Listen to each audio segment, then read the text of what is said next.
welcome everyone. This is another episode of Do Good Podcast. I think, what are we on? Episode 9, I think. So Sweet. We've done 9 of them. We have Ali and her husband, Sean. They were our, I guess, was it summer family? I guess it was about the summertime we met you guys. We actually had a mutual friend who wrote in and told us the story about Ali, who's a mom to 3 and is going through stage 4 cancer. But before we dive into that, can you just tell me a little bit about your family, your kids, your husband, how'd you guys meet and all that kind of stuff? That's a funny story. We were just talking about that. So I was 15. He was 18. He worked at Eastgate Lanes. And he would always give me free bowling and try to, flirt with me, whatever. And I didn't really catch on, I guess. And he told his best friend's wife that he was going to marry me someday. He would stay after to watch me play pool and whatever. So I know, I have goosebumps talking about it. So fast forward, 21 years old, I think I was. Yeah. He created a MySpace. So he tells people we met on the internet, which is not true, but whatever. So he created a MySpace. I had one. He found me. He was looking for somebody, and I was on that row for some reason. And he's like, hey, there she is. And so he friended me, we started talking, and then 16 years later, actually this month, here we are. So what was it about her when you first saw her that you were like, that's going to be my wife? That's just so crazy to me that you can say something that young, and then it actually happens. How did you know? Well, I didn't really know. This is one of the things you hope for, but she was gorgeous, so I just, Oh, that's awesome. But I didn't really think it would work, but it did. But it did. Good thing for MySpace. I remember MySpace. Yes, that's why he's like, we met on the internet. I'm like, shut up. No, we didn't. Yeah, I like the Eastgate Lanes story better. Yes. Yeah. Mm-hmm. So then, now you guys have 3 kids. Yep. So tell us a little bit about them. So Carly, we started dating late October, early November of 2017. My stepfather had stage 4 lung cancer, so God love him, he came into that. So I was helping take care of him, and then he died. This is the coolest thing. Not that he died. He died January 12th of 2008. February 14th of 2008, I was 4.5 weeks pregnant. Oh. I still get emotional talking about it. So we didn't try. We were just dating. You know what I mean? So, but it worked out. Helped my mom get through things. Had me being pregnant with him passing. Obviously, there's a death, there's a life. Yeah. And then we got engaged the following year at a Dierks Bentley concert, which was so freaking cool. And then got married November of 2009. And had Carly, and we're like, oh, we're just going to have her, because I always wanted 4 kids. And then she turned 5, and we're like, well, let's try for a boy. And then we had our Macy. It was the sassiest thing ever. Then we're like, okay, we're done. And then she turned 3, and we were on vacation in Alabama. And we're like, let's just try for a boy. Let's just try again. Yeah. So we did, and got our Easton, and we had a gender reveal, which we've never done. And I cried, because I was like, finally, I'm done. Yay. So that's why they're so spaced out, because we were kind of but wouldn't change it for the world. Love it. I know I'm part of the 3-kid mom crew. Yeah. 3's fun. Yeah. I kind of sometimes wish they were spread out a little bit. Addie and Ann are 11 months apart, and they just butt heads. Yes. Constantly. Oh, Carly and Macy are 6 years apart, and they butt heads. I'm like, okay, so it really doesn't matter. No, it doesn't matter. No, just butt heads. It's just the personality. Yeah.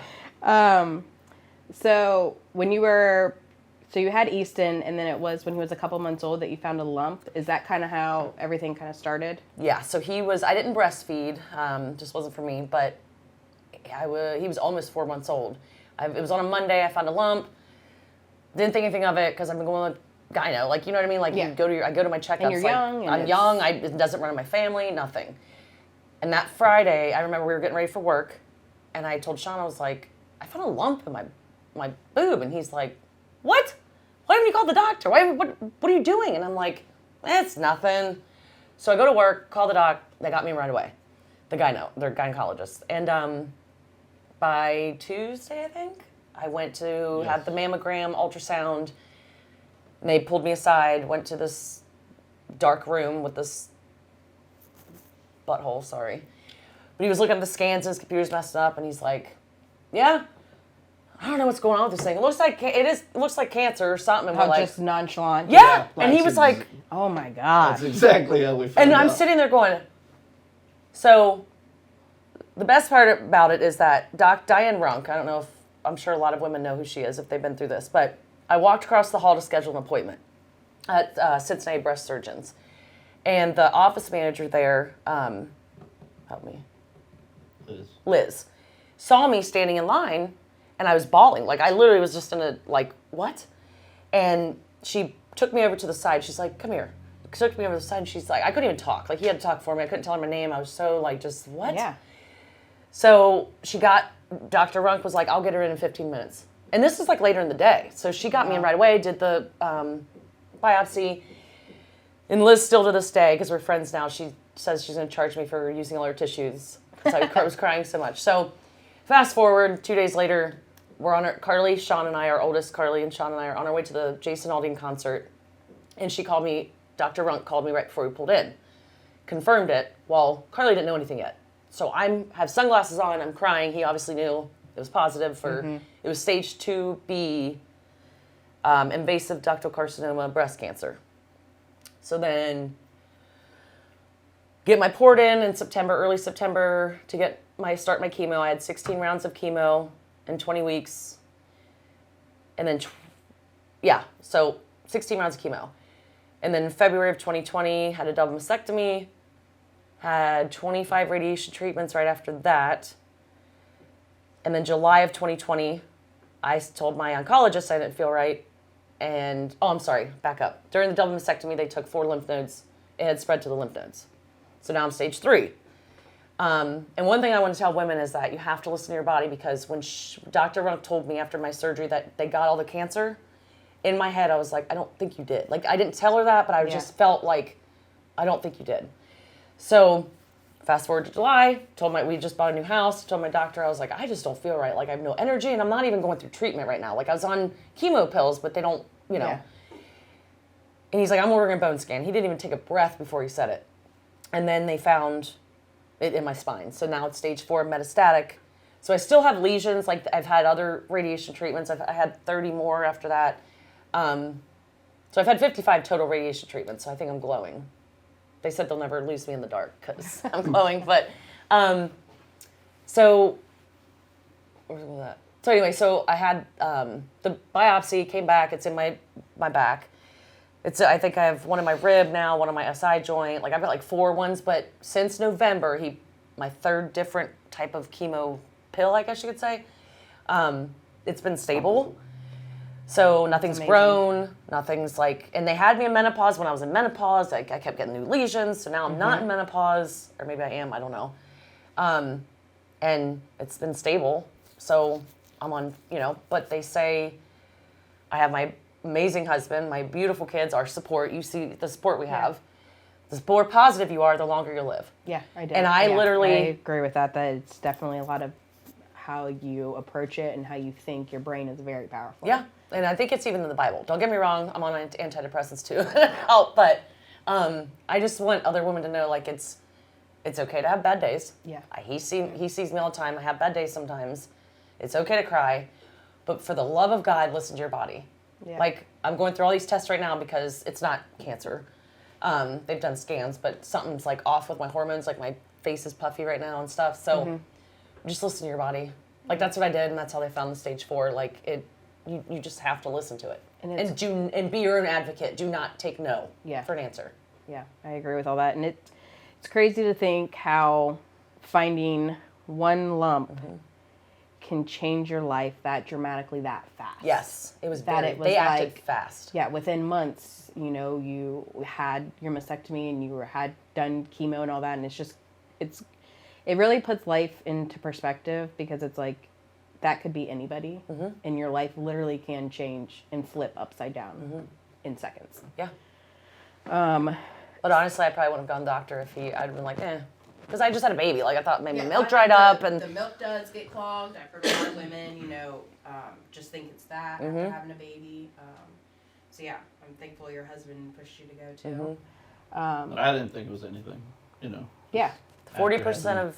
I mean, you didn't have any other symptoms? Like, you didn't have... Yeah, so nothing. It's like... She said my breast surgeon, Diane Runk, said it had been growing for years. Each kid I had, because it's hormone-based or whatever, and each kid I had, it just kept growing. And... So how... Which, again, women do your monthly. I did not do that.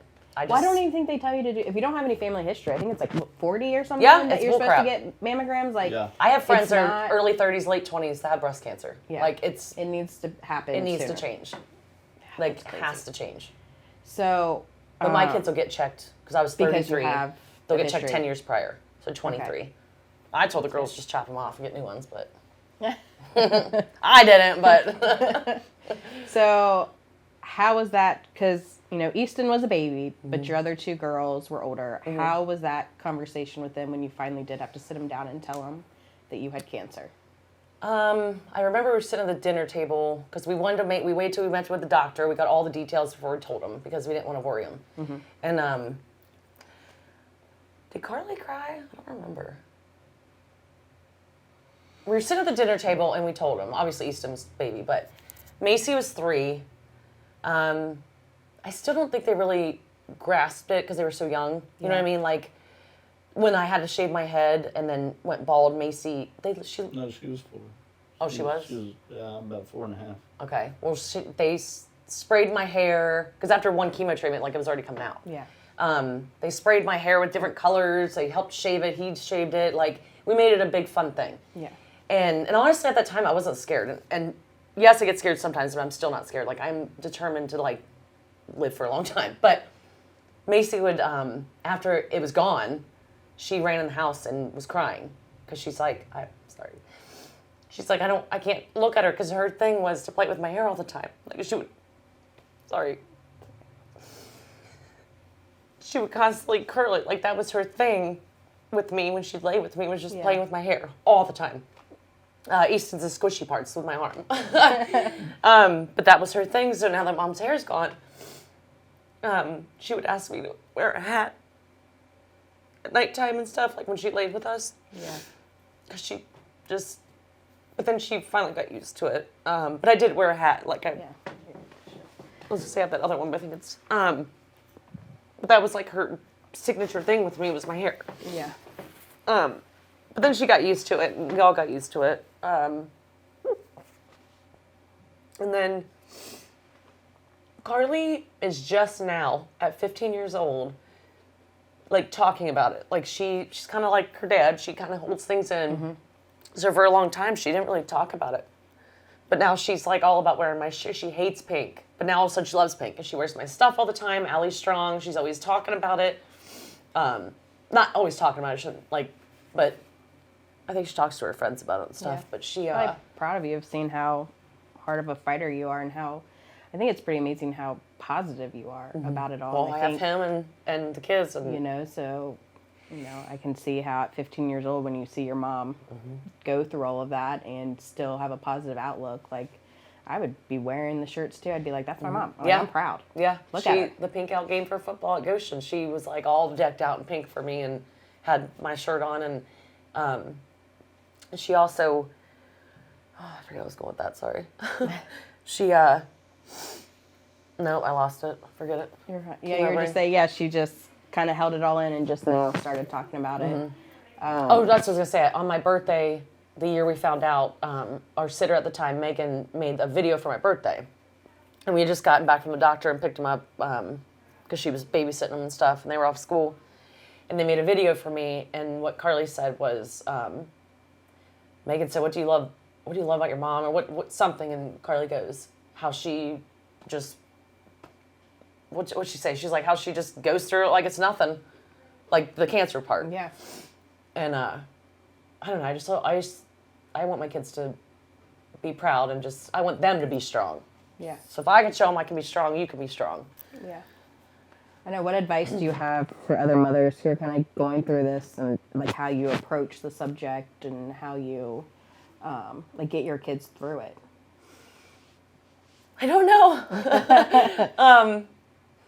You have to have a good spouse. I mean, I don't know he was there for every single chemo treatment. It was prior to COVID, thankfully, so he was able to be there with me. We did the countdown, or count up, whatever. Have you seen anything where you're like, the way she's handling it or talking to the kids about it that you can, that you think other parents should maybe do or try to help their kids cope and get through it? don't hide anything from them because they're going to find out. Yeah. Just being upfront. Yep. Honest. Tell them that you're doing okay, or they know when I have my bad days. I'll cry. Yeah. You know what I mean? And I think that's good for kids to see that. You don't want to hide stuff from them. It's life. Like, they're going to see. The only thing that we try not to talk about a lot is, we just had a friend, we went to their funeral, he died of cancer. Carly knew because she's older, but like, we try not, with the little ones, we're kind of like, because I don't want them to be scared. Yeah. I don't want them to be like, oh my God, my mom's gonna die. Because people dying of cancer, they relate cancer to me. But we don't lie to them. Like, when I have appointments, we have to have treatment or something. We don't do that, but we try not to, like, if somebody dies, we're not like, they died of cancer. You know what I mean? Like, or something on TV. Like, we're like, but we're honest with them about everything else. We just try not to, like, with the little ones.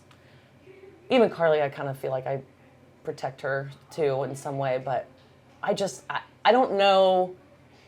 I did lose my faith at one point and then got it back again because we're Catholic, and then I lost it again. So that's where I struggle.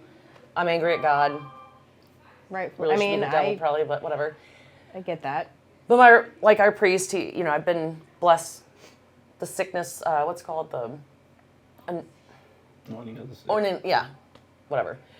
And I told him how I was mad at God, and he's like, yell at him. He's got big shoulders. Like, just, so it's one thing I want to tell people, like, try not to lose your faith, but yes, I'm struggling right now. It happens. But I'll get it back. I always do. Yeah. So. I mean, I think that's natural, though. It's like, who else are you going to blame or yell at? So I feel like it's natural to have moments where you do take it out on God and you do lose your faith a little bit. But like you said, keep coming back to it, and I think it also gets you through a lot of it. I mean, I still pray for other people, when they need prayers, like, I pray for them. But we haven't been to church in a little bit. And the other thing is we have a huge support system. So that to me, like, makes me want to keep going. And for my husband and my kids, like, people look up to me. So for other women, I feel like, just don't get in that hole. Like, there's go cry, like, if you have to, like, just get it out, but don't stay there. Try to, I feel like that's a lot of pressure for you to carry. It is. To have to be that one that women look towards. I have a lot of them that look up to me. That's a lot to hold and carry. It is, but it also, like, I think makes me keep going. Yeah. Because they do look up to me.